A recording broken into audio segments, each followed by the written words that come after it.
Kenyatta in Redlands, California. Hey, Kenyatta, what's on your mind today? Happy New Year, Thom Hartmann. Happy New Year back at you, sir. I wanted to actually, Carl and you both kind of stole a lot of my thunder with regard to these folks in Eastern Oregon, but I kind of wanted to extrapolate a little bit on that, Tom. You know, it's you and I look a little different, even though we're both supposedly Americans. And I am constantly astounded at how different our lives are. You know, before this situation in Eastern Oregon, you know, we had the Bundy Ranch thing, right, which you spoke on. But also, and we have a week ago, a young man who killed 4 people, I believe, in a car accident. And somehow a judge said he had something called affluenza. Right. He was too rich and it spoiled him, and therefore he was not responsible for his crime. Poor little rich white boy. And I have heard that since he has been located, that the media is saying, well, he really isn't facing any real charges. If anything, it's violation of probation. And that while all this is going on, I have John Hinckley Jr., who shot a living, a seated president, and goes home every weekend on furloughs. Right. And I'm trying to figure out, because it seems as though people that look like me never are given these advantages, and I'm wondering why that is, and maybe some of your listeners, and I'm being somewhat facetious. I think you know why that is, and so do I, and so do our listeners. I mean, it's that you're black and I'm white, and or you're black and those people that you just described are white, although I've had my share of white privilege throughout my life. And well, but go ahead. But Tom, but you're a rarity. And not that you've changed the facts, but somehow you're able to acknowledge it. And I just don't understand why this isn't acknowledged, because, you see, unless you know you have a cold, you won't go and get right. the medications. Here's the thing, Kenyatta, that I know that other white people who won't acknowledge white privilege either don't know or misunderstand. And that is that putting this in a very kind of mechanistic, Cartesian, mathematical, stripping it of emotion context, okay, is that I know that if I acknowledge my own white privilege and even tell stories about how my white privilege has helped me be successful, it's not going to cost me anything. It doesn't hurt me in any way. There are white people in this country who have been told since they were born, as Bernie Sanders pointed out to Killer Mike so brilliantly in that barbershop video that I'm sure you've seen, who have been told from forever that the people who are competing for their jobs, the people who are unfairly competing for a place in college via affirmative action, the people who are responsible for the high tax bill that people, even middle-class people pay, working-class people, everybody has to pay payroll taxes, are poor black people, when in fact none of that is true, right? You and I both know none of that is true.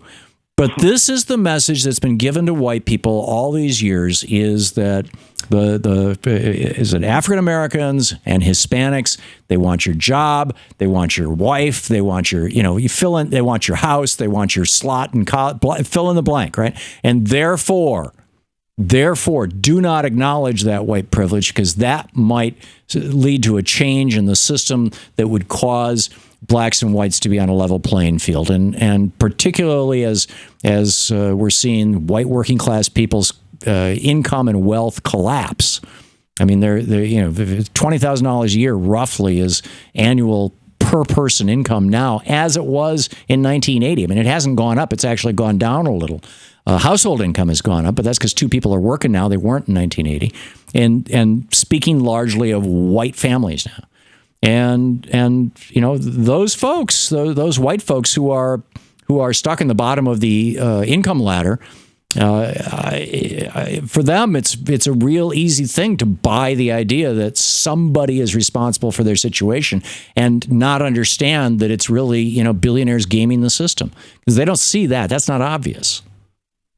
Well, it's really funny. You had mentioned earlier. You said that had these folks been black or Muslim, that they would have had guns in their faces, and you know that as well as I do.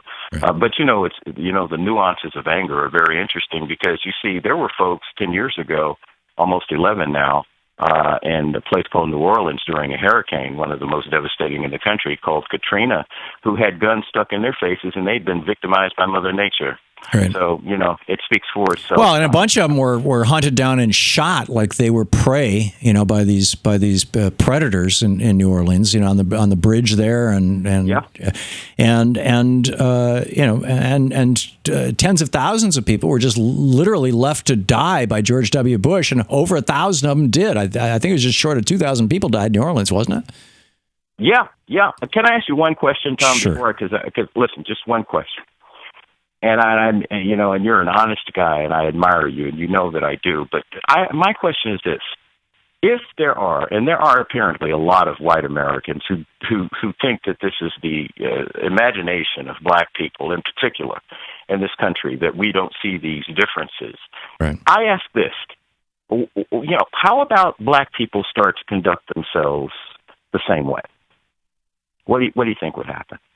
Well, I've already said it. If black people had shown up at a federal building and taken it over with guns, that would be one step up from what Bobby Seale did in, 67, 68, whatever the year was when Reagan was governor of California. Yeah, in Oakland, the Panthers, yeah. Yeah. And, it was Sacramento, actually. They went to the state legislature and showed up with guns. And Reagan freaked out, and 2 weeks later, he had gun control statewide. And maybe it was a little more than 2 weeks, but you get the point. They didn't show up to take over the state house. They just showed up to listen to what was going on, and to have a presence. But taking it over, it would be Waco all over again, I think.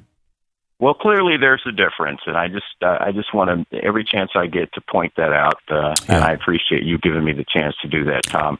Happy New Year. We'll talk some more. Thanks. Back at you, Kenyatta. Do good.